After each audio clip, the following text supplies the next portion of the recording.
because we didn't film everything yesterday, make sure they got the sides up. So I got these four pieces, and this piece here. We're gonna put these same things along here and along here. But I think right now we're gonna attack this corner because I gotta do some detail work that's gonna take a little bit more time. So I wanna kind of show this and see if I can pull it off. But, I mean, come here and see this, look at this. It's actually not bad. I haven't got it all welded. I gotta clean some of these welds up because that's gonna be on display. But most of this below this line will be covered. But this had a huge old gap in it, which I did get filled. So we're gonna do this corner, which is a piece coming from here up to here. I have to cut this notch out somehow. That's gonna be the tricky part. All right, I got a question for you. Did you ever tell the world about how you met Brent?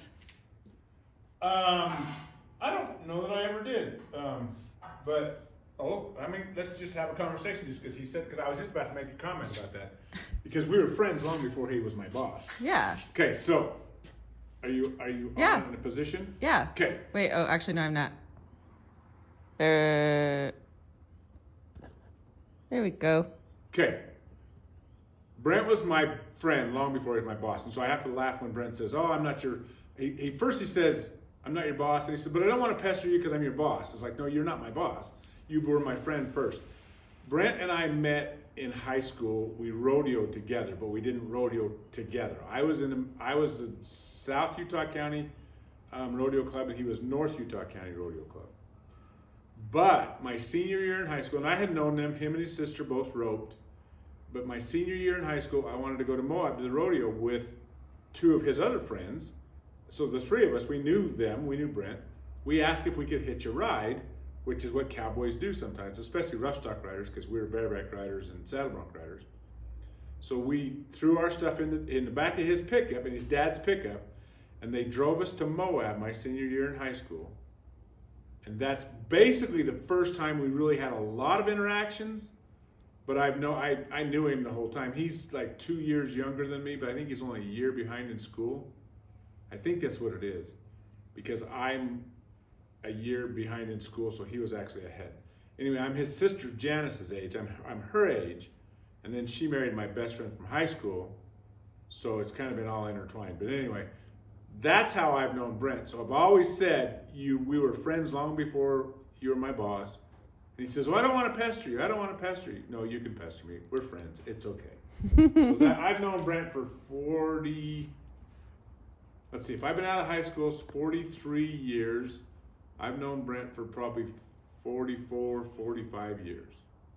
So not since the dawn of time, but since way before most of his nieces and nephews were born, which is why they think I'm an uncle, because I've known him that long. So if he was North Utah County Rodeo Club, where did he actually go to high school? He went to high school in American Fork. I went to high school in Provo. Okay, see, for some reason I thought that they lived down south and he was in Provo High School. No, he was up here. Okay. So I rodeoed with a couple of his friends. It's some of them acquaintances, some of them friends. One of them's a friend still till today. We both know the same guy, and he actually recognizes the fact that we're both still friends, which is pretty rare with friends some days. But one of the guys we rode to the rodeo with, and so we're still good friends. I've driven truck for Brent. I have driven truck for Brent's dad, which everybody knows that I work for. I think everybody knows that I work for his dad for a lot of years, off and on. And then when you were born, I was still working for him, but I owned my own trucks. I hauled sod for them up with my trucks. And then we went 25, 30 years with nothing, 25 something. When we moved back from Georgia. Well, no, not with nothing, because I remember every time. We constantly talked to each other. Yeah, and anytime we were in Utah, you'd call him up. Oh, I would always come to visit. He met us. He came and stayed at the house in Tehachapi, or we gave him dinner or something. I don't know. We've done several different things. He was always a part of my life. Yeah. So it wasn't like it was never there, but I didn't work for them in any capacity. When we No, because we weren't here. Yeah, when we came back from Georgia, he offered me a job kind of sideways. Well, he says, I can't really afford to pay you much. And I said, well, okay. So I ended up working for his nephew, driving a dump truck. Mm-hmm. Some people have seen that and some haven't. But anyways, then I quit that because I says, I just need to quit. Then Brent said, I'm going elk hunting. Will you come and help me go to work on the farm? And I said, sure, no problem. And literally, he couldn't get rid of me past that. And then the next year, he said, I really need you. He said, I don't have anybody else. And so I stayed on. I kind of helped run the crew. I was a forklift operator. I wasn't anything special, but I ended up, because I spoke the most English, because Martine and Jose and Miguel all worked with us, and it was easier to communicate with me, and then I could talk with them. And I got along really well with these guys. I picked on them just like they were my kids and my friends, and we were friends. We're still friends. I love to give them a bad time. So then basically it's just rolled into this, and he needed somebody last year but didn't have the money to pay me really, so I kind of made him a deal. Anyway, money aside, I've been working for Brent now for 3 years, and I've never worked for anybody longer than a year ever. But I've always had a job, so I'm not useless, but I've always had a job. And I worked in the movie business since 1995, 96, 90s. No. I've worked in the movie business since 1988, but I worked in California 1996, 97. You sure it wasn't 97 and 98? I started 97 and 98 in California from Arizona. Yeah, because it was like, it wasn't very long when we were in Tucson, and then Mom was like, no more, we're going to California. Yeah, so then we packed up and went to California, and then I worked the movie business out of there. So I worked a lot of years doing movie stuff, which was acting, stunts. Yeah, that's not maybe like a job for more than a year, but as a general career, it's more than a year. As a general career, I was in it 20, I mean, I'm still in it. So I still do stuff. So I mean, because it's like it's hard to quantify movie business as a job when you're going from job to job. Well, you jump from job to job, and I was a prop maker on Underground Railroad, which was the big Amazon show. Yeah. Not the series. I did wrangling on several shows. I was a driver on several shows. I drove for a guy in California that was kind of a weenie, and anyway, through a couple of different shows, and he wanted me to run the whole thing, and he was so crooked. So yeah, I've been around, and I've been in the movie business. I've been in the movie business for since 80. Wow, 50. Whoa, no, don't even tell me. Okay, so let me think this through. 1988, 1994 is 30 years. Holy cow, 36 years. Yeah, I'm still in it. Yeah, but I'm just in it as a second job, and of course now I do Santa Claus. I didn't say that. No kids watch me anyway. I do Santa Claus, but it's still part of the same thing. So yeah, I've been in that 36 years. But yeah. I've worked for Brent, one specific person, for 3 years. That's how. Yeah, but if you add in the years, that if we group Brent and Howard, you've worked on and off for the alts for what? Well, I worked on and off for 7 years for Howard. Yeah. But it was seasonal, so it was summertime. And then I worked for Brent for, I want to say 1 or 2 off and on, because I went back and forth, same as anybody else in a truck driving job. He worked for a guy, he was leased on to a guy, he had his truck leased on to a guy, same as I was driving for. I got him the job. The guy ended up cheating him out of like 10 grand. Woof. Which made me feel terrible. He'd already had a rough time as an owner-operator. That's when he came back to dirt work, sold one of his trucks to his dad, which then I ended up driving part-time. Other friend drove it mostly, but so yeah, I've been around a lot of years. So that's why I give Brent a bad time. Well, yeah. I just think, like, I was thinking about the truck, right? And I was like, you know what it reminds me of? What truck? This truck. Yeah. I was just thinking it kind of reminds me of, like, it reminds me of, like, those trucks you'd see at, like, the fair, at the rodeo and stuff. Yeah. Because I'd always have, like, old trucks, and I don't know. You get the idea of, like, and then you think about, like, old movies and, like, movies set in the 30s, and they got the workers in the back of the truck, and they pull up to the farm, and everyone jumps out the back. For sure. And then I was thinking about how you wrote it with Brent, and then I was like, did you ever actually, like, explain that? Because I think I've explained it. I've never explained it in detail like that so much, but every time I've done like a sod thing, because it was the sod farm that I worked on. Yeah. And then when Howard died, I really desperately wanted to come to work for Brent, and I knew because he was going to take over the farm, and I desperately wanted to take over. I wanted to work for him because I knew he was going to need help, but he didn't see it at the time, and until he started cutting for Valley Turf, which is the trucks we drive all have out. The dump truck and the white Freightliner both came from Valley. Mm-hmm. And that's when he started that. I got in the second year. The first year he offered me a job, like I said, but only half-heartedly offered me a job, so I didn't take him seriously. I should have, because I really enjoyed working for him again and not being on the road. I hate driving on the road. I mean, can't say I hate driving on the road because I'm starting another deal. So No, you hate driving. You hate driving in big trucks on the road anymore. I love big trucks. I don't want to be in a big truck all my life, and I like my life at home, and I like my wife. My kid's okay. She's, thanks. But yeah, I didn't want to have a life on the road. So trucks are fun. I love big trucks. Yeah, but you don't want to be driving them anymore. Short time. Yeah. Short time.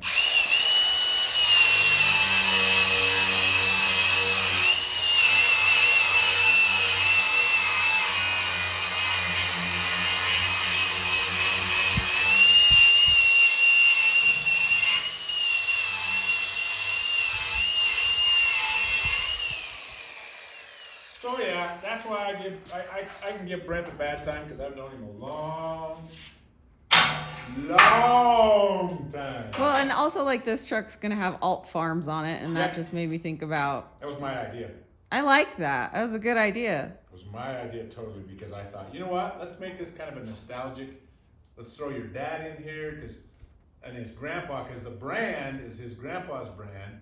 Alt Farms was his dad's farm, so it was Alt Farm. Yeah. So this is literally a tribute to some I didn't know, because I didn't know his grandpa, but I worked for his dad. So I just went, you know what, let's make it a tribute kind of truck. Yeah. He's going to make it just a kid carrier. You're just going to have a good time with it, but it'll look nice. It'll be a throwback to a time when things were simpler, Well, yeah, and to the start, Yeah, the start of this whole thing. His dad worked at Geneva.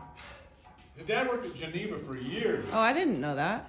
I didn't remember it until he was telling me the story about how one day they were going to go to California to Disneyland, and Howard came home Friday night, pulled an LTD Crown Victoria, something old Ford car. Yeah. Pulled the motor out, put a new motor in it, and they went to Disneyland the next day.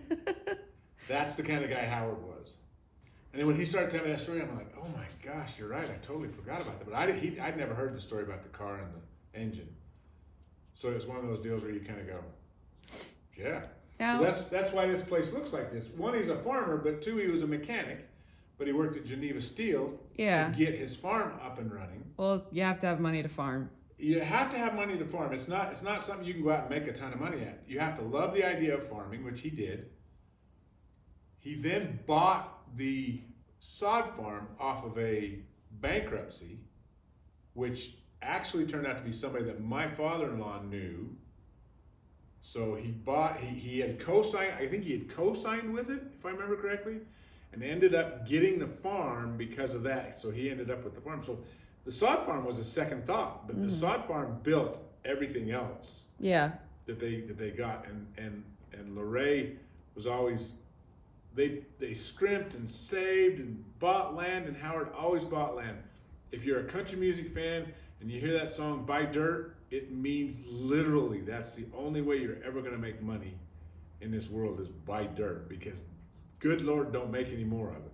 Yeah. And that's the philosophy I've always lived by. So I still have dirt in Texas. I have dirt in Kanab County, and I had dirt in Delta for a while. I mean, we bought houses everywhere, but I mean, I had 3 pieces of ground all at one point in time. It's like, holy crap. But I don't have the kind of ground that Howard had. And Brent's got even, not more, because I think some of it's gone away, but it's buy dirt, man. Yeah. You got to buy dirt.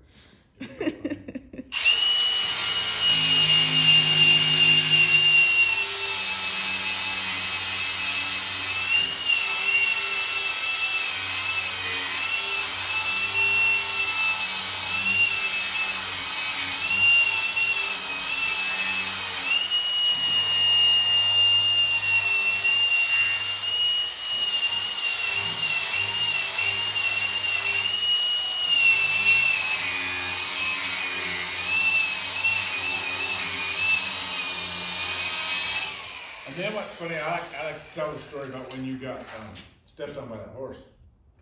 That was also at the Alts, yeah. That was at their cabin in Ophir. Yep. Because we were having a company party, which they didn't do very often.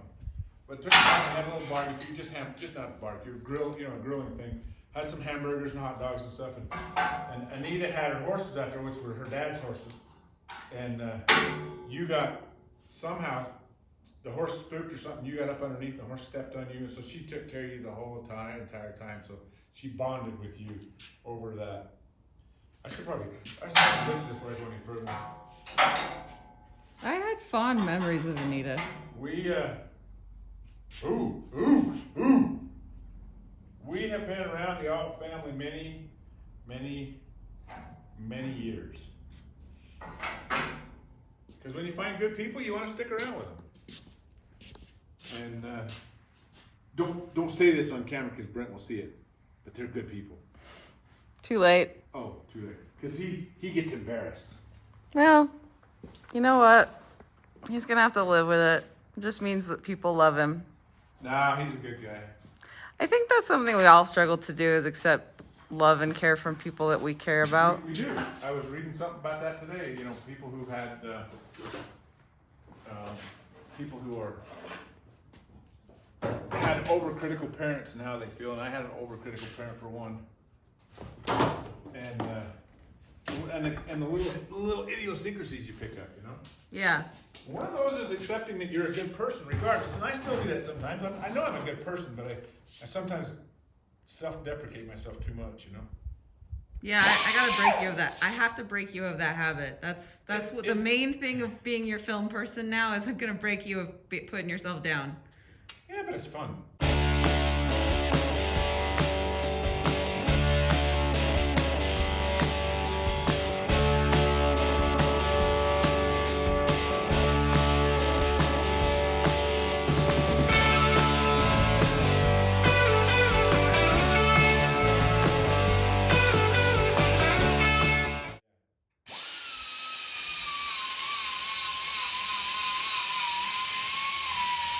It's that thing you told me. Huh? I gotta have faith in my skills or I won't get a job.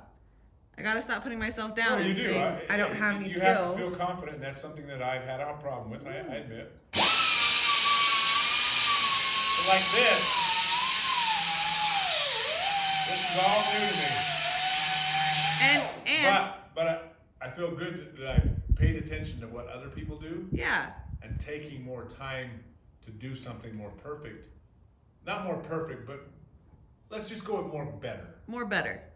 Because I'm doing my best to try and say, it doesn't have to just be thrown together, which was always my nature because it had to be done fast. It had to be done this way, it had to be done that way. Instead of just saying, no, I can take my time with it. I've taken my time with this in extreme ways. It's probably nerve-wracking to Brent, but at other times it's not because I really desperately want straight, I'm playing this game. Okay, you want it to, you're putting in the effort because you care about the outcome. Yeah, I really want people to look at this and go, wow, he took some time with that. That's nice. Well, most people won't look at it and think about the time you spent, but if all they do is look at it and go, wow, that's a nice truck, that's a success. Yeah, that's true. That's a success. It's okay to be bad at a new thing. But as long as you admit it's because it's something you've never done before. Yeah, and if they just say, wow, honestly, I'll be happy with that.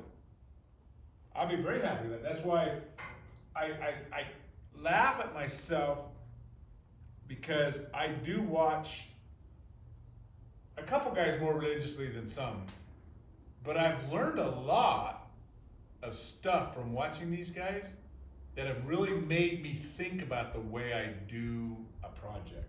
Oh, I do that. I watch people make stuff. Actually, on Instagram, I have a lot of tips and tricks bookmarked for what I do, which is Adobe. Right. I have a lot of Adobe tricks for programs I'm less familiar with so that I can go back and reference them when I'm, in a position where it's like, hey, I want to... And I should do that, and I'm terrible at that, going back to referencing, but I try and remember what I've done or what I've seen and then go backwards. Like all of this is stuff I'd have never done had I not watched some of these guys on YouTube. So I don't consider my time on YouTube wasted. No.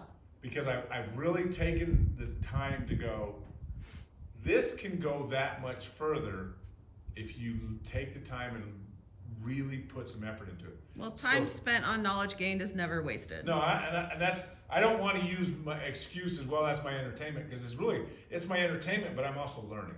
But it's because you like to learn stuff. I do. I love to learn, actually. No, well, yeah, I just don't like to go to school. No, I've had a good influence on people. I haven't been all bad.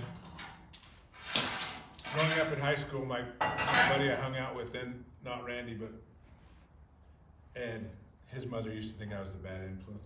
My mother. Ed Lamb? Yeah, mother used to think he was the bad influence. No, but you were both just bad. We were bad together. We were terrible together. And what about cousin Joey? Oh yeah, I had some. How come cousin Joey's not a bad influence? I know. You know what? I don't know, because he was the bad influence. I was like, from all the stories you told me, Joey's the bad influence. I'm gonna take just a little bit more of that walnut, but I'm there. He really was the bad influence. Let's just be honest, okay? He was the bad influence. I was 13, 14. I don't know. I can't even tell stories. Oh my gosh, it's terrible. Yeah, it counts.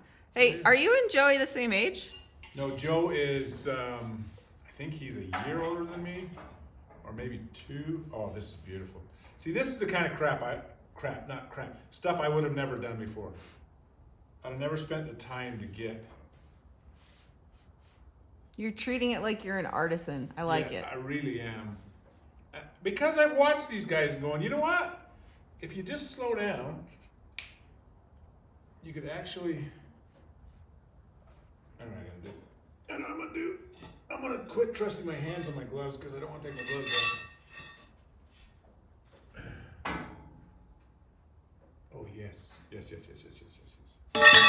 Yeah, I'm treating it like it actually has some value more than just as a work piece. Okay. Okay. Here we go.